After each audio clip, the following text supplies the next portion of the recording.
কিছু কিছু লোক আছে তারা এখনই ভবিষ্যতে কি আসবে তাদের তেল দেওয়া শুরু করছে। মন্ত্রণালয়ে যাই ঘটে ওই দোষটা চাপে আইসা ইসের উপরে কি বলে উপদেষ্টার উপরে, দুর্নীতির উপরে আপনারা অবশ্যই ফলাও করে নেন। দুর্নীতি কিন্তু আমাকে এই সমাজ, আমি বলতে দুর্নীতিটা যদি বন্ধ করা দিত আমাদের সমাজ থেকে সবকিছু সমস্যার সমাধান করে দিত। মাদকের জন্য যেমন ধরুন আজকে একটা কিন্তু নতুন ব্যাটালিয়ান এখানে রেজ করা হইতেছে এবং আমাদের এরাও বলছে যে তাদের কিছু স্ট্রেংথ তো বাড়াইতে হবে, যেখানে পুলিশের যে স্ট্রেংথ আছে ওই সংখ্যাটাও আমার কিন্তু এখানে বাড়াইতে হবে।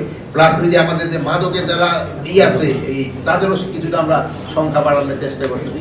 তবু আপনারা জানেন সব জায়গায় তো লিমিটেশন আছে, সংখ্যা বাড়াতে তো একটা ফাইন্যান্সিয়াল ইনভলভমেন্ট আছে, এটা তো সহজে তো পারা যায় না, একটু দেরি হয়। বাট আপনি যে ইটা করছেন তো এটা তো সত্যি কথা। বলছি যে দলীয় বিবেচনায় যদি শেষ করতে দেন, দলীয় বিবেচনায় যেন তারা কাজ না করে এই জন্য অলরেডি আমি তাদের ইনস্ট্রাকশন দিচ্ছি।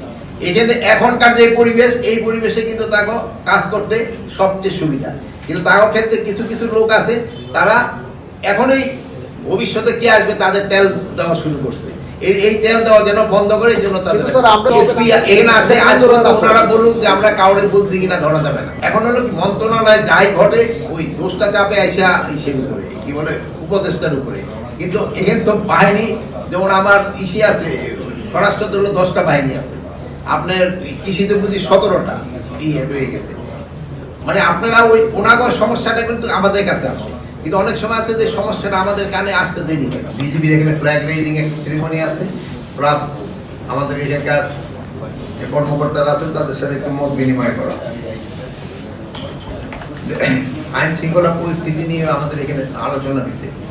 এর আগে একটুখানি অ্যাবডাকশন যেটা বলে অপহরণের সংখ্যা একটু বেশি, আর একটা মাদকের একটা কক্সবাজার কিন্তু একটা বড় সমস্যা। দেশ জুড়ে তোলপাড় ওয়ালটন ফ্রিজ কিনে আপনিও হয়ে যেতে পারেন মিলেনিয়ার। আবার আরেকটা হলো যে এখানে কিন্তু পর্যটকের তো আমাদের মেইন আকর্ষণ তো কক্সবাজার, তো এইটা যেন সবসময় ভালো অবস্থায় থাকে এটা কিন্তু আমাদের সবাই দেখা দরকার এবং এটা আপনাদেরও সাহায্য সহযোগিতা দরকার। দেখে ক্ষেত্রে আমি আপনাদের একটু ইরিলিভেন্টও হতে পারে একটা সংবাদ পরিবেশন করার সময় আপনারা চেষ্টা করবেন যেন কারেক্ট সংবাদ চেষ্টা পায়। আর প্লাস আপনাদের সাথে আমার আরেকটা অনুরোধ থাকবে, যেহেতু আমি নিজেও ঢাকা কলেজে পড়ছি, যেসব ইউনিভার্সিটি করছি সেসব আমিও সাংবাদিকতার সাথে জড়িত ছিলাম। আমি মডার্ন নিউজের সাংবাদিকতা করছি, সেই সময় এক লাইনের জন্য দিত হলো 10 পয়সা করে, মাসে হলো 20 টাকার একটা পেপার দিত। ছাত্র অবস্থায় এই টাকা আমার অনেক টাকা, কিন্তু এখন তো ধরেন সেই সময় তো এই একটা খবর কক্সবাজারে এক খবর পৌঁছাইতে 2 দিন লেগে যায়, বাট এখন তো আপনাদের এখন 2 মিনিটও লাগে না একটা খবর পৌঁছে দেন ভালো। কিন্তু আমার অনুরোধ হলো যা সত্যি ওইটা আপনারা প্রকাশ করেন। আর দুইটা ক্ষেত্রে হলো যে দুর্নীতির উপরে আপনারা অবশ্যই ফলাও করে নেন।